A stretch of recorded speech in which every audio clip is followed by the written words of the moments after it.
शंकर, सचिव श्री सेतुरमन, आज ही इसी मंच पर पुरस्कृत हुए स्वामी तेजोमयानंद जी, श्री अमिताभ बच्चन जी, श्री सेम पेट्रोदा जी, और इस गरिमामय समारोह में उपस्थित मेरे बहुत ही स्नेही भाइयों और बहनों, सबसे पहले तो मैं स्वामी जयेंद्र सरस्वती जी के श्री चरणों में अपना प्रणाम निवेदन करती हूं, और उसके बाद जूरी के उन सदस्यों के प्रति कृतज्ञता ज्ञापित करती हूं जिन्होंने Swami Chandrashekhar Saraswati national eminence award के लिए मुझे चुना।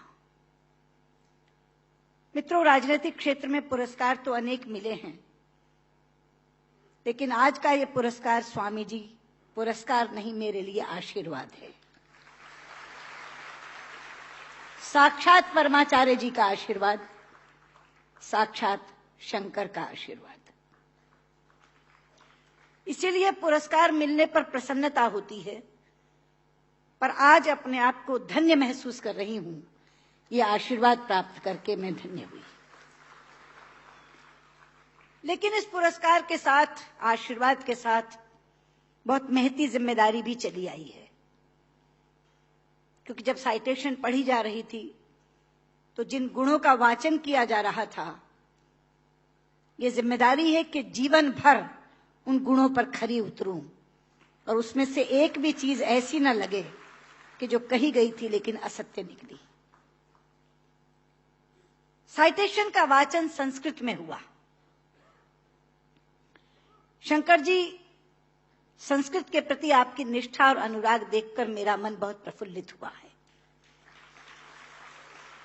क्योंकि शायद कम लोगों को यहां यह मालूम हो कि संस्कृत विश्व की सबसे वैज्ञानिक भाषा है। सेम पेट्रोदा यहां बैठे हैं, वो साक्षी होंगे इस बात के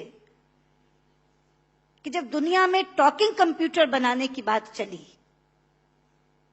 तो प्रश्न उठा कि कौन सी भाषा उसके लिए चुनी जाए, क्योंकि कंप्यूटर का अपना कोई विवेक नहीं होता।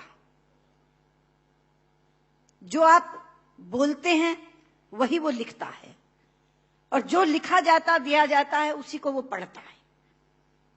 इसलिए भाषा व्याकरण की दृष्टि से भी वैज्ञानिक होनी चाहिए और ध्वनि की दृष्टि से भी। जो बोला जाए वही वो पढ़े। आज गर्व से माथा ऊंचा करके कह सकती हूं कि विश्व की तमाम भाषाओं की समीक्षा करने के बाद जिस भाषा को सर्वथा उपयुक्त पाया गया कंप्यूटर के लिए, वो संस्कृत है।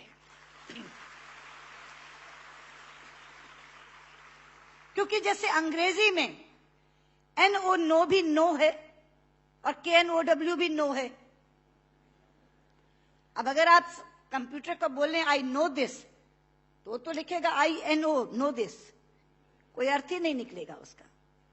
कहीं T साइलेंट हो जाता है तो कहीं E साइलेंट हो जाता है। बोलते हैं, लिखते हैं एंटरप्रेन्योर, बोलते हैं एंटरप्रेन्योर। वो विवेकहीन कंप्यूटर कैसे देखेगा इसको? लेकिन संस्कृत में जो बोला जाता है वही लिखा जाता है। यहां तक कि छोटी ई और छोटे ऊ की मात्रा की ध्वनियां भी अलग है। इति, यदि आपने छोटा बोला तो इति, लेकिन दही, बड़ी की मात्रा बोला तो दही। तो जो बोलेंगे वो लिखेगा, जो लिखेगा वही पढ़ेगा। लेकिन केवल ध्वनि की बात नहीं, मैं संस्कृत की वैज्ञानिकता के दो उदाहरण आपको देना चाहूंगी। संस्कृत में शब्दों का इतना अपार भंडार है मित्रों कि रचनाकार अपने व्यक्तित्व के अनुसार उसको चुन सकता है। एक प्रसंग है रामायण का कि जिस समय भगवान श्री राम लंकेश पर विजय प्राप्त करने के लिए लंका जाते हैं तो भगवान शंकर की आराधना करते हैं।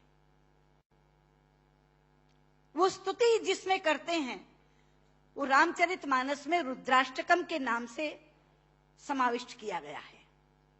रुद्राष्टकम के शब्द हैं, नमामि शमीशान निर्वाण रूपम विभुम व्यापकम ब्रह्म वेद स्वरूपम निजम निर्गुणम निर्विकल्पम निरीहम चिदाकाशमाकाशवासम भजे।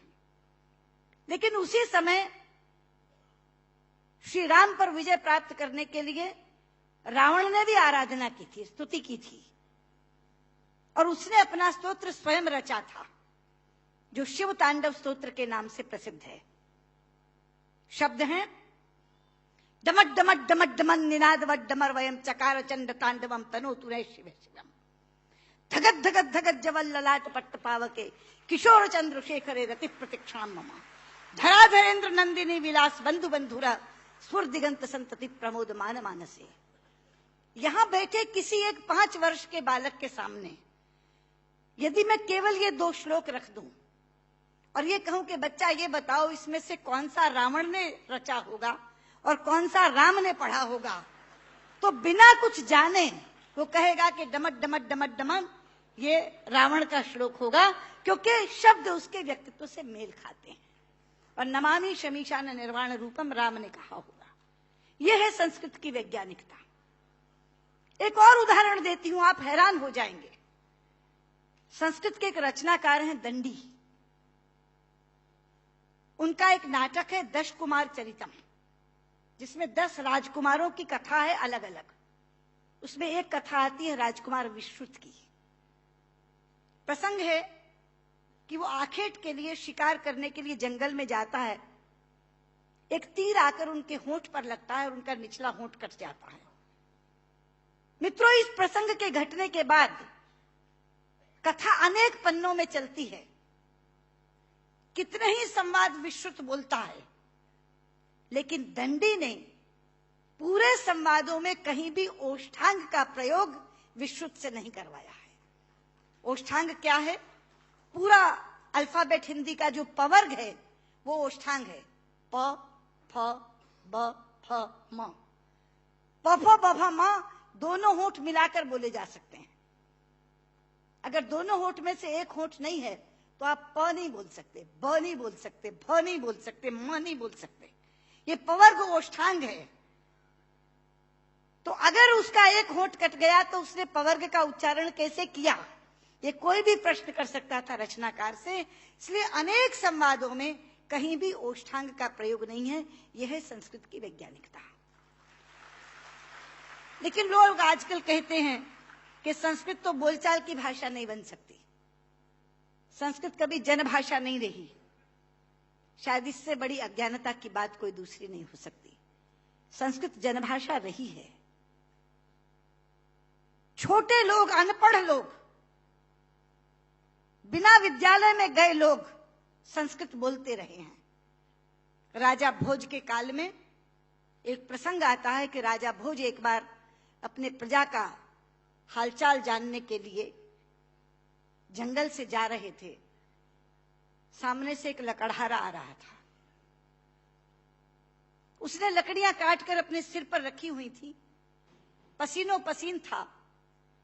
राजा ने लकड़हारे को देखा तो तब संस्कृत में ही बातचीत होती थी, संस्कृत ही जनभाषा थी। तो राजा ने लकड़हारे से कहा, किमते भारम बाधती, क्या ये भार तुम्हें कष्ट पहुंचा रहा है? लेकिन बाध शब्द जो है मित्रों, वो धातु है जो परस्मैपदी नहीं चलती, आत्मनेपदी चलती है। संस्कृत में 2 तरह की धातुएं हैं। परस्मैपदी चलती है बाधती, बाधता, बाधंती, और आत्मनेपदी चलती है बाधते, बाधेते, बाधनते। बाध शब्द जो है वो आत्मनेपदी में है। तो लकड़हारा जवाब क्या देता है? भारम न बाधती राजन यथा बाधती बाधते। कि राजा, मुझे ये भार कष्ट नहीं दे रहा जितना आपके मुंह से बोला हुआ बाधती शब्द कष्ट दे रहा है, क्योंकि बाधती शब्द का अशुद्ध उच्चारण आपने किया है। ये शब्द बाधते होना चाहिए। भारम न बाधती राजन यथा बाधती बाधते। तो कौन कहता ये जनभाषा नहीं रही? ये जनभाषा रही है। लेकिन आज मैं शंकर जी से कहना चाहूंगी कि आपकी साउथ इंडिया एजुकेशन सोसाइटी पर एक जिम्मेदारी आई है, क्योंकि आज संस्कृत केवल कर्मकांड की भाषा बनकर रह गई। कल जब विश्व के लोग आएंगे और कहेंगे कि कंप्यूटर के लिए हमें संस्कृत के विद्वान दो, हम टॉकिंग कंप्यूटर बनाना चाहते हैं, तो एक विडंबना खड़ी होगी कि जिसे संस्कृत आती है उसे कंप्यूटर नहीं आता, और जिसे कंप्यूटर आता है उसे संस्कृत नहीं आती। इसलिए केवल साइटेशन संस्कृत में पढ़कर अपने कर्तव्य की तीसरी मत कर लीजिए। साउथ इंडिया एजुकेशन सोसाइटी का ये फर्ज बनता है, ये कर्तव्य बनता है कि वो ऐसे लोग पैदा करे जो संस्कृत और कंप्यूटर दोनों के परम विद्वान बने। और उस समय जब हमारे सामने ये बोध आकर के खड़ा हो, ये विषय आकर के खड़ा हो कि टॉकिंग कंप्यूटर के लिए संस्कृत के विद्वान चाहिए, तो साउथ इंडिया एजुकेशन सोसाइटी कहे ये लीजिए, हम देते हैं जो संस्कृत के भी ज्ञाता हैं और कंप्यूटर के भी ज्ञाता हैं। क्योंकि अथाह भंडार भरा पड़ा है हमारे ज्ञान का, हमारे शास्त्र, हमारे उपनिषद, हमारे ग्रंथ, और उन ग्रंथों की सोच लोगों तक पहुंची नहीं। आज अभी शंकर जी अपने प्रारंभिक वक्तव्य में कह रहे थे, उदार चरिता नाम वसुधैव कुटुंबकम।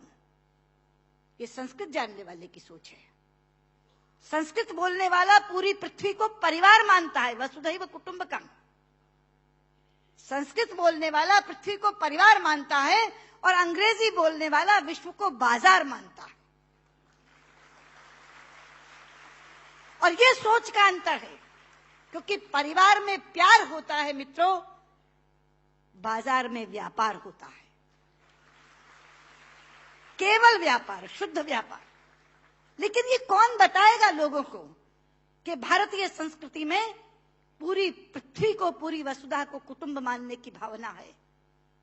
सर्वे भवन्तु सुखिनः, हम तो सर्व की बात करते हैं। सर्वे सन्तु निरामया, सर्वे भद्राणि पश्यन्तु मा कश्चित् दुर्भाग् भवेत्। सर्व के कल्याण की कामना किसने की है? लोग अपनी अपनी बात करते हैं, लेकिन ये है वो भारतीय संस्कृति जो सर्व के कल्याण की कामना करती है।